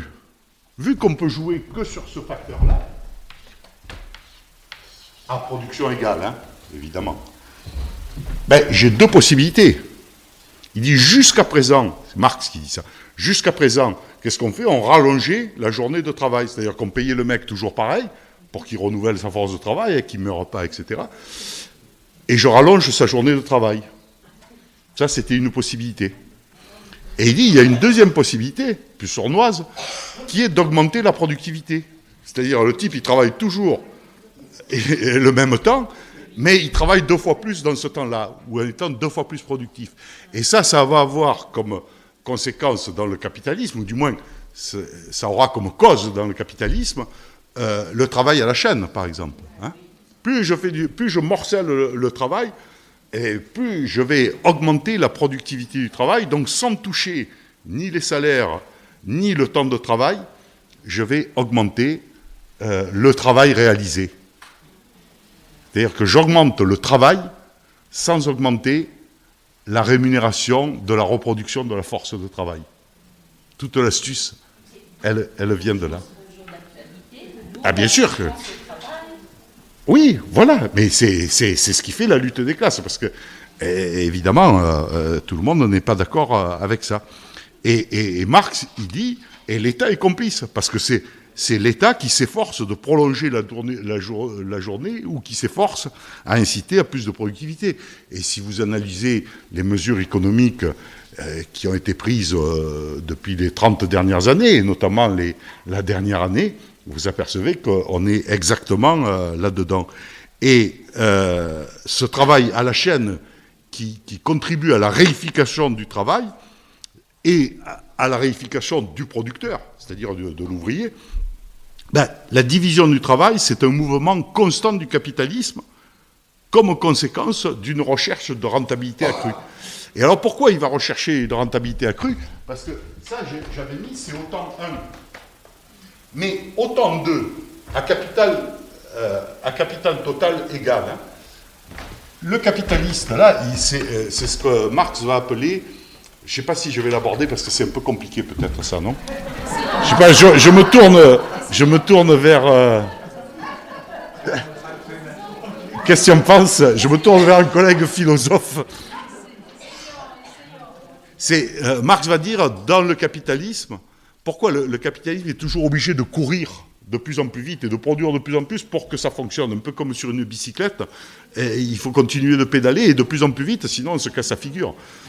Et il dit, ça c'est c'est une tendance structurelle, c'est la tendance structurelle à la baisse des taux de profit. Alors pourquoi il y a cette tendance structurelle à la baisse des taux de profit? Je l'ai mis dans le temps 2, là. Parce que le capitaliste, là, il a réalisé 300 de plus-value, ou de profit. Dans ce cas-là, on va considérer que plus-value et profit, c'est la même chose. Pas tout à fait la même chose, mais considérons. Donc il a réalisé 300. Il peut se dire, ben, je garde 50 pour moi, pour vivre, hein, parce qu'il faut bien quand même qu'il vive, ce pauvre capitaliste. Et puis, avec les 250, je vais racheter des machines. Et en rachetant des machines et en faisant une division du travail, je vais produire la même chose en quantité, le même nombre de biens, mais j'ai besoin de moins de capital variable. Donc, je vais baisser ma masse salariale, en l'occurrence. Donc, ça veut dire que j'investis toujours le même capital, il a toujours le même capital de 1000, sauf que la structure du capital est différente. Vous voyez qu'ici, c'est égal, et ici, il y a plus de capital fixe que de capital. Mais du coup, comme le taux de plus-value, il est calculé que sur le capital fixe, eh bien, sur le capital variable, pardon, c'est bien, c'était pour voir si vous me suivez. Eh bien, 0,6 de 250, c'est moins que 0,6 de 300. Et du coup, de 500, ouais. Vous suivez toujours. Vous avez compris le système. Ça veut dire que mon taux de profit, avec le même capital, mais simplement en changeant sa structure, mon taux de profit, il est passé de 30 à 15%. Et du coup, la valeur, je parle de la valeur, là, je ne parle pas du prix, hein. La valeur de ma marchandise, elle passe de 1300 à 1150. C'est la baisse tendancielle du taux de profit.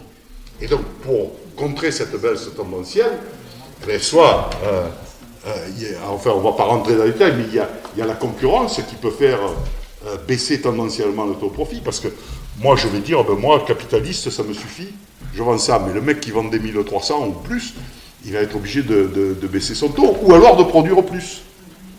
Et pour produire plus, vous voyez, il y a l'amortissement des machines. Et ça, on le voit. Je vais prendre, pour que ce soit clair pour vous, non mais l'amortissement des machines, oui, mais non, mais moi, ce qui me... ça y est, là, il y est, là. Dans ma tête, je fais le parallèle avec maintenant, comment ça marche. Oui, non, mais l'amortissement des machines, il est là déjà. Dans ce capital fixe, il y a son amortissement. Ça, c'est le coût, si tu veux, du capital fixe. C'est le coût du capital. C'est le coût, c'est pas l'investissement, c'est le coût. Mais... Et s'il travaille lui-même, qui ça? le producteur? Non, mais le producteur, c'est l'ouvrier chez Marx. Hein. Ah, non, mais le capitaliste, son but, c'est pas de travailler, son but, c'est de gagner le pognon. Oui, non, mais là, vous devenez communiste. J'ai un communiste, là, encore. Il est expert comptable, c'est pas pareil. Mais, juste, et du coup, on m'a fait perdre le fil de... Est-ce qu'on fait le parallèle avec maintenant, hein? Oui, alors, le parallèle, si vous voulez comprendre, c'est facile, regardez. Parce que là... Regardez, je prends un exemple très simple, vous avez tous chez vous, ou la plupart d'entre vous, un téléviseur. Ben, la valeur d'un téléviseur, et donc son prix, par conséquent, était très élevé il y a 40 ans. Oui, c'est clair. Mais, ou la valeur d'un téléphone portable.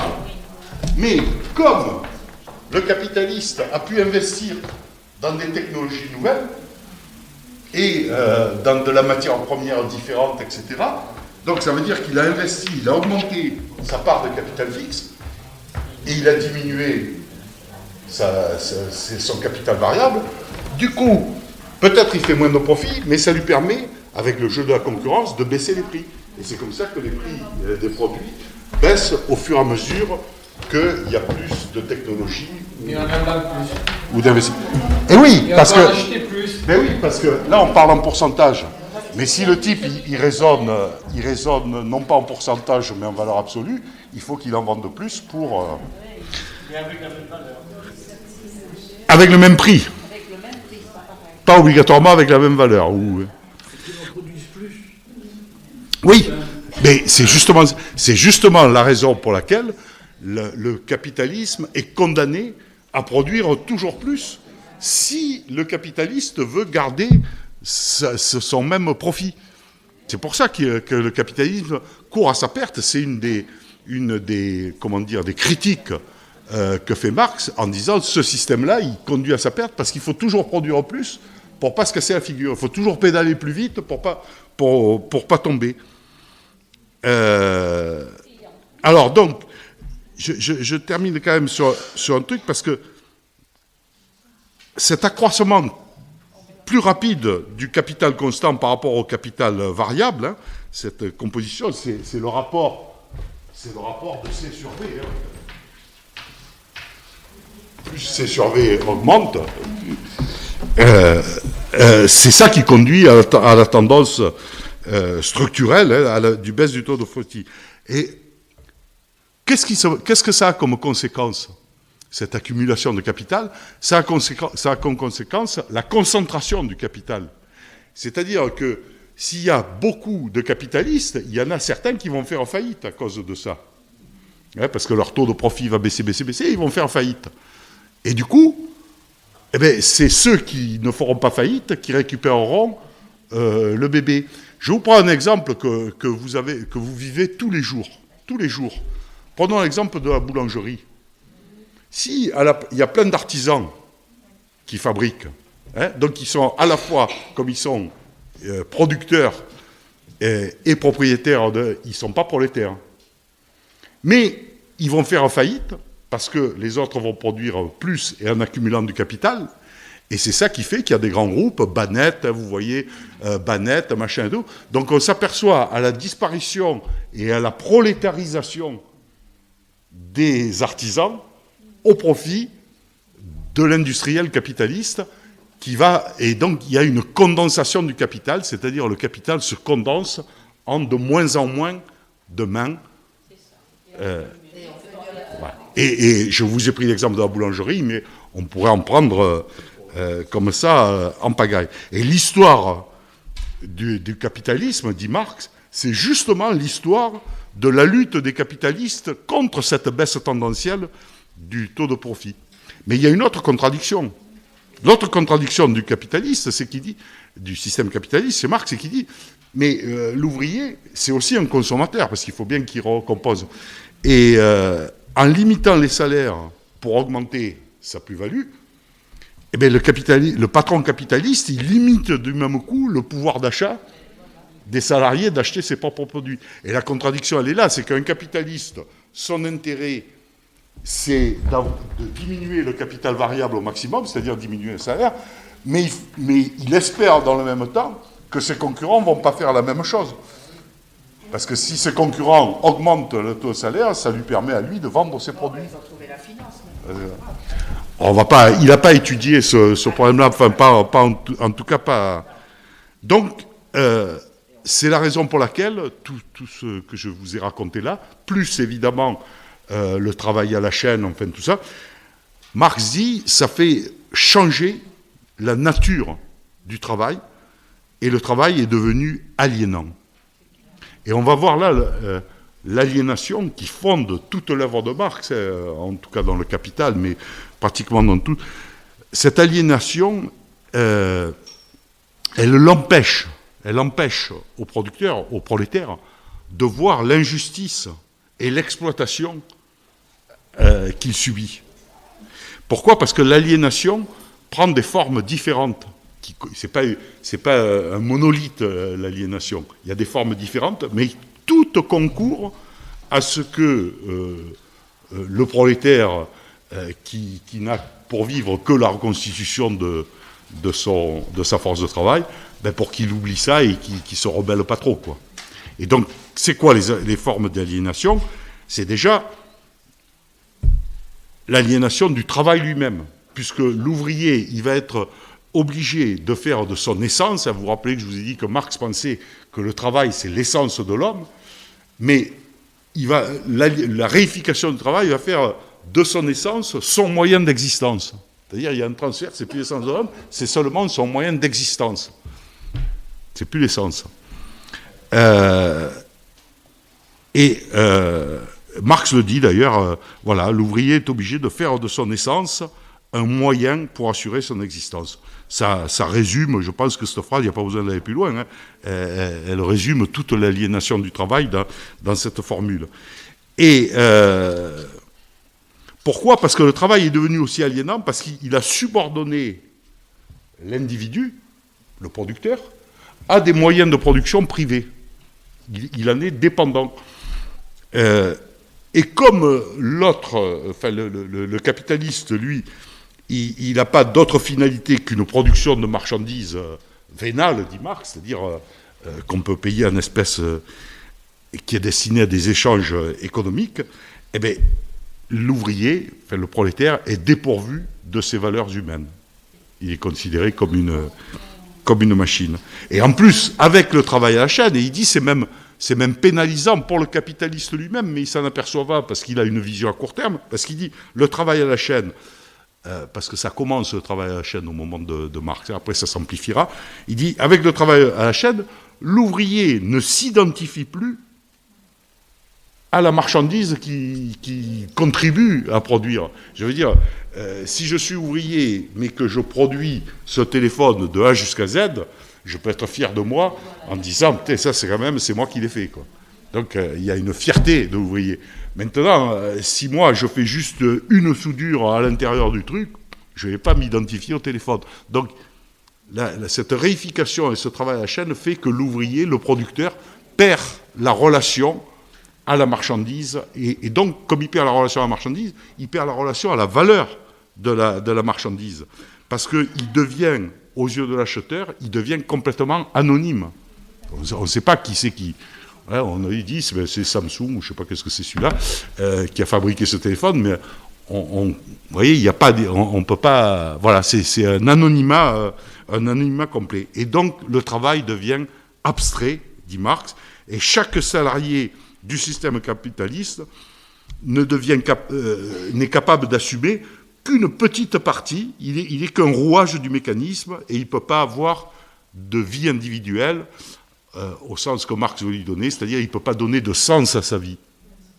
Et il va travailler uniquement pour avoir un salaire, point barre, mais non pas une réalisation de son individu. Ça, c'est l'aliénation, mais il y a aussi une aliénation dans l'argent, parce que je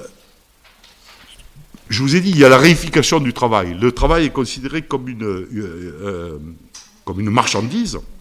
Donc, toute marchandise a un équivalent argent, hein, qui est son prix, sa valeur, mais qui est aussi son prix.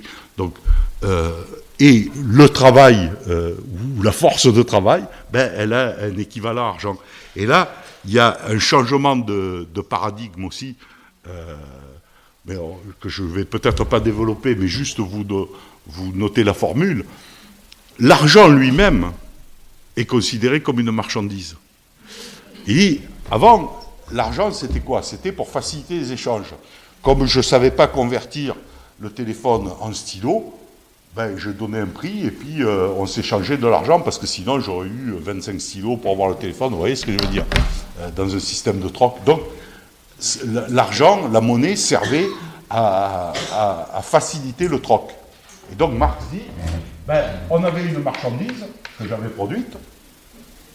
Par exemple, si j'ai fabriqué des téléphones ou des stylos, je l'échangeais contre de l'argent pour pouvoir m'acheter une autre marchandise. Ce qu'ils appelaient marchandise, argent, marchandise. Hein. J'ai fabriqué le crayon et je veux le téléphone, donc je vais échanger mes crayons contre de l'argent, puis je vais aller voir le mec qui vend des téléphones. Et là, à partir du moment où l'argent est lui-même une marchandise, et on le voit ici, puisque l'argent est réifié lui aussi, eh bien, on passe dans un site où j'ai de l'argent qui va me permettre d'acheter une marchandise, par exemple là, une nouvelle machine. Pourquoi faire ? Pour fabriquer de l'argent. Donc, si l'argent est une marchandise, je vais fabriquer de l'argent. Ça n'est plus seulement un moyen pour faciliter les échanges, ça devient une fin en soi. Il y a une réification également. Et l'argent peut tout, parce qu'il est l'équivalent de la marchandise, justement. Donc ça, c'est des contradictions que Marx pointe. Alors bon, là, je voulais résumer, parce que je ne sais pas quelle heure il est, mais... Oui, donc il faut que je me dépêche. Ouais, oui, mais c'est compliqué un peu quand même, donc... Il n'a pas imaginé la disparition du travail. Hein? Il n'a pas imaginé... Alors, on va y venir. Je vais y venir à la conclusion. Non, le travail, tu peux pas, sauf que tu n'es pas obligé de travailler pour quelqu'un d'autre. Parce que... je termine là sur la monnaie quand même. Je termine sur la monnaie, après on reprendra cette discussion. Parce que chez Marx, la monnaie, c'est aussi ce qui permet de tromper le salarié. Parce que son salaire, c'est-à-dire la rémunération de la reproduction de sa force de travail, on lui donne de l'argent. Et Marx, il se pose la question, il se dit, mais si je compare avec l'esclavagisme, alors, il ne compare pas évidemment avec l'image de la case de l'oncle Tom, hein, parce que lui, Marx, il a surtout étudié Platon, Aristote, donc il regarde par rapport aux Grecs ou même aux Romains. Il dit, les citoyens, en Grèce, les esclaves, ils n'étaient pas citoyens. Mais ils n'étaient pas malheureux. Dire, hein, le truc qu'on voit dans les péplums, là où les esclaves sont fouettés, etc., c'est une connerie. L'esclave, il servait juste à produire des biens pour que le citoyen ne travaille pas et qu'il aille sur l'agora discuter avec ses collègues. Donc ça voulait dire que, en échange de ce travail, l'esclave, il était logé chez le maître, hein, évidemment, et il était nourri, parce que l'intérêt du maître, c'était que l'esclave il puisse retravailler le lendemain. Donc il fallait qu'il le traite bien quelque part, au moins en nourriture, en reproduction, il fallait qu'il lui permette de reproduire sa force de travail. Et Marx dit, c'est exactement ce que fait le capitaliste. Il ne le paye pas plus que l'esclave. Il ne le paye pas plus que l'esclave, sauf qu'il lui donne l'illusion de la liberté. C'est-à-dire qu'au lieu de reproduire, que le maître reproduise lui-même la force de travail de l'esclave, en lui disant mange, bois, dors, etc., là, on lui donne l'argent, et le mec, il fait pareil que l'esclave, il mange, il boit, il dort, mais il n'a pas plus. Donc il dit, il y a une tromperie sur la monnaie où on donne aux salariés l'illusion de la liberté, mais il n'a pas. Et on l'a vu dans les manifestations qu'il y a eu. Je ne veux pas entrer sur la polémique contre les gilets jaunes, on s'en fout. Mais enfin on s'en fout, je veux dire, ce n'est pas l'objet du débat de ce soir. Mais ce que disent les gens, et notamment les travailleurs, ce qu'on appelle maintenant les travailleurs pauvres, tu sais, mais c'est que le mec il dit, oui, mais attends, une fois que j'ai acheté mes pâtes, mon machin, et que j'ai payé mon EDF et tout, j'ai plus rien. Donc, il est comme l'esclave, il a reproduit sa force de travail, point barre. Et encore, il y en a qui n'arrivent même pas à la reproduire. Donc, c'est ça que voit Marx, et il dit, c'est cette contradiction-là. La liberté n'est qu'une illusion qui vient tromper la situation réelle de... Et puis, il y a une aliénation morale aussi, et c'est comme ça qu'il s'insurge contre la religion aussi, hein, notamment dans la question juive d'ailleurs. Il relève l'analogie qu'il y a entre l'aliénation religieuse et l'aliénation politique dans la société bourgeoise, qui est dominée, comme il l'a dit au début, par la classe dominante. Hein. C'est une démocratie formelle, il dit, puisque c'est les dominants qui dictent les lois et la manière. Et la religion n'est qu'un artifice, qu'un outil pour asseoir cette domination. On dit aux pauvres, enfin dans la religion chrétienne, il y a d'autres religions, c'est un peu pareil, mais on dit par exemple, heureux le royaume, heureux les pauvres, tu es pauvre, mais après ça va aller mieux. Ah bon, d'accord. Alors que lui, il est riche, mais il va aller en enfer. Ah bon, ça va. D'accord. Parce que Marx, il est matérialiste quand même, hein, il est matérialiste, et il est athée, même si son grand-père était rabbin, lui il est athée, mais il ne veut pas faire de l'athéisme une religion. Hein. Il s'intéresse surtout à la religion pour le pouvoir qu'elle exerce sur la société. Et pour lui d'ailleurs, la religion, hein, si je reprends les infrastructures, superstructures, lui dit la religion, c'est jamais qu'une structure que la société a créée pour faire fonctionner l'infrastructure. Mais on peut la virer, on peut changer de religion, ou on peut ne pas avoir du tout, ça ne changera rien au fonctionnement, hein, au fonctionnement des infrastructures.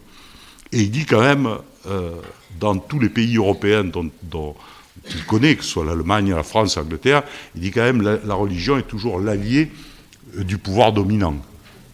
Même si elle se revendique parfois... alors évidemment, on peut toujours prendre un prétexte, il y a toujours un curé des pauvres qui va faire du bien, mais enfin, globalement, c'est ce que dit Marx. Et donc il dit la première phase pour sortir de cet imbroglio capitaliste, c'est de détruire l'aliénation. Si on détruit l'aliénation, on a rendu la liberté. Pour sortir, il préconise la destruction de tous les objets d'aliénation, c'est-à-dire la religion évidemment, mais on revient, l'État. Il dit l'État est objet d'aliénation. Donc il faut abolir l'État. Et la société communiste, selon Marx, c'est celle qui arrivera quand on aura dépassé toutes les formes d'aliénation. Parce que pour Marx, et c'est là je réponds à votre question, enfin, où Marx répond à votre question, Marx dit, en fait, la liberté, c'est quoi? C'est surtout d'avoir du temps de loisir disponible pour développer ses talents, ses potentialités. Et il dit ça, c'est ce que peut faire la classe dominante ou la classe gouvernante. Mais c'est ce que peut pas faire l'ouvrier, là, qui ne fait que reproduire. Lui, il ne peut pas le faire. Il ne peut pas se cultiver, il ne peut pas aller au cinéma. Enfin, il n'y avait pas de cinéma au temps de Marx, mais acheter des livres, voilà. Donc, et il dit, et la vraie liberté, c'est quand même celle-là. Donc il dit, il y a une aliénation et il faut sortir. Et la société communiste dont il rêve, et qu'il a décrite dans le manifeste, c'est la fin justement de cette préhistoire humaine.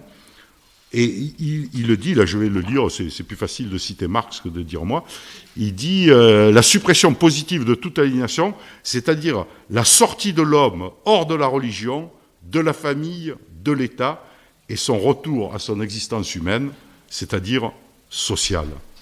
Et donc au socialisme, qui est le transfert, comme on a vu, de la propriété privée vers l'État, il faut arriver à cette étape ultime communiste, qui est l'étape finale du progrès des sociétés humaines, où la production est suffisante, parce que Marx, il dit, travailler, on sera toujours obligé de travailler. C'était Monod, le hasard et la nécessité. On a une nécessité vitale qui est quand même de manger et de ne pas mourir de froid, etc. Donc on est obligé au moins de travailler pour se conserver. Donc le travail, on est obligé. Mais tu n'es pas obligé d'être exploité. Donc il dit, dans une société harmonieuse, tu peux travailler le temps qu'il t'est nécessaire pour satisfaire tes besoins, primaires ou même secondaires, mais tu n'es pas obligé d'en faire plus. Le reste, tu peux vaquer à des occupations qui t'assure la liberté, d'où la formule, vous vous souvenez, la formule, à chacun selon son travail, va succéder la formule, à chacun selon ses besoins.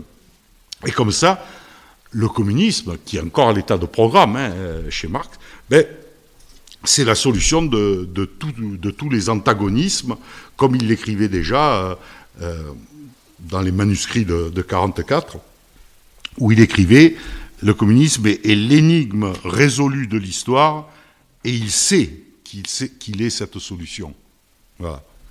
Alors, je vais terminer pour qu'on ait le temps de discuter 5 minutes. Vous avez vu que le titre, la dernière fois, j'avais dit « Marx, un penseur de la totalité », parce que je voulais vous montrer quelle philosophie avait fondé Marx et comment sa philosophie n'était pas seulement une philosophie, mais qu'il y avait tout un ensemble qui composait sa pensée, l'ensemble des composants. Et celle-là, je l'ai intitulée « Entre justice et révolution ». Alors vous pouvez vous demander pourquoi. Parce que, et c'est mon interprétation, là, si vous voulez m'accuser, c'est moi qui...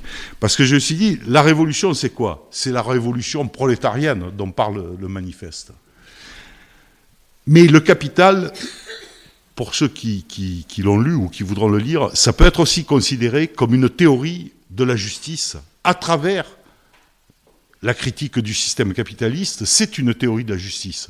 Alors bien sûr, après, il y a des théoriciens de la justice, je pense à John Rawls en 1970 ou d'autres, qui écrira un bouquin, Théorie de la justice, où ils vont démonter les mécanismes de manière mathématique. Marx, c'est pas ça. Marx, lui, ce qu'il dénonce, il dit, il y a 3 chefs d'accusation chez Marx. Il dit, pourquoi il faut sortir du capitalisme? À la limite, on peut se poser la question, pourquoi en sortir?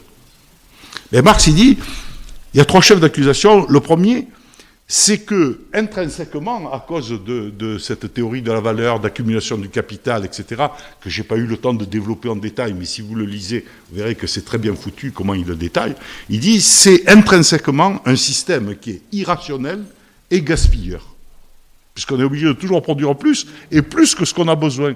Alors après, on inventera d'autres formules, hein. On inventera de la pub pour obliger les gens à acheter, etc. Il dit, intrinsèquement, c'est gaspilleur, parce qu'on va produire des trucs dont on n'a pas besoin. Ou, je veux dire, à partir du moment où on a un téléphone portable, à quoi ça me sert de le changer pour avoir 3 applications en plus dont je ne vais jamais me servir, etc. Mais la pub me dit, oh, si, il faut absolument que tu aies le dernier numéro 12 qui a l'application machin, je ne vais jamais m'en servir. Donc il dit, c'est idiot, il suffit d'utiliser le produit qui satisfait tes besoins. Donc il dit, premier chef d'accusation, c'est intrinsèquement irrationnel et gaspilleur. Deuxièmement, deuxième chef d'accusation, c'est que le capitalisme est injuste, au sens de la justice distributive de partage des richesses. Puisqu'on voit que par la concentration et l'accumulation du capital, hein, si on poursuit, là je me suis arrêté au temps de T2, mais si on va au temps de T1000, eh bien, on s'aperçoit que le capital il augmente beaucoup plus que le reste. Et d'ailleurs, il vous suffit d'aller sur le site de l'INSEE, amusez-vous à faire ça. Parce que moi, je vais toujours à la base. Les journalistes, je les crois pas trop, surtout quand on me dit sur France 2 que François Langlais est un spécialiste d'économie. Il n'a jamais fait d'économie de sa vie, le pauvre homme. Il était prof de français. Mais j'ai rien contre les profs de français, mais je veux dire, les profs de français, à la limite, il animerait apostrophe, je dirais, oui, c'est bien. Mais c'est pas rien. Bon, enfin, pourquoi je vous disais ça? Oui, au niveau de la justice distributive, allez sur le site de l'INSEE et vous vous amusez à regarder les courbes. Vous avez tous les chiffres sur le site de l'INSEE, vous pouvez remonter. C'est un peu compliqué à s'y retrouver, mais on y arrive. Vous regardez, par exemple, la croissance du PIB de la France, à supposer que le PIB soit un bon indicateur de richesse. Vous regardez la croissance du PIB et vous regardez en parallèle les courbes de croissance des salaires, par exemple, du prolétariat, et des croissances des profits, de la plus-value. Et vous verrez que c'est édifiant. Donc, plus on avance dans ce système, plus l'écart se creuse. Là, on a l'air de découvrir. Tu sais, ils disent, ah oui, mais l'écart se creuse de plus en plus entre les riches et les pauvres. Eh oui, mais en fait, si tu avais lu Marx, il le disait déjà. Il disait, faites gaffe, si on poursuit le système sur 50 ans, sur 100 ans, on va arriver là. C'était pas à peine de... Donc ça, c'est le deuxième chef d'accusation. Hein. Le premier, gaspilleur et irrationnel. Le deuxième, injuste, au sens de la justice. Et troisième source, chef d'accusation, c'est que le capitaliste est inhumain. Inhumain, dans la bouche de Marx, ça veut dire il est inhumain parce qu'il est source d'aliénation. Et comme il est aliénation, eh bien... l'homme est aliéné et il y a une absence totale d'autoréalisation. Et comme il y a absence d'autoréalisation, il dit c'est pas humain, on est réduit à l'état d'un animal, il se lève, on reproduit la force de travail et puis on recommence le lendemain, etc. Donc il est source, il est inhumain de ce point de vue-là. Et ce qu'il y a de pire, il dit qu'il y a absence d'autoréalisation. Et je terminerai sur cette phrase parce que pour moi, c'est la plus terrible chez Marx. Il dit qu'il y a absence d'autoréalisation, à la limite. Mais ce qui est le plus terrible, c'est l'inconscience de cette absence. Je vous remercie de m'avoir écouté.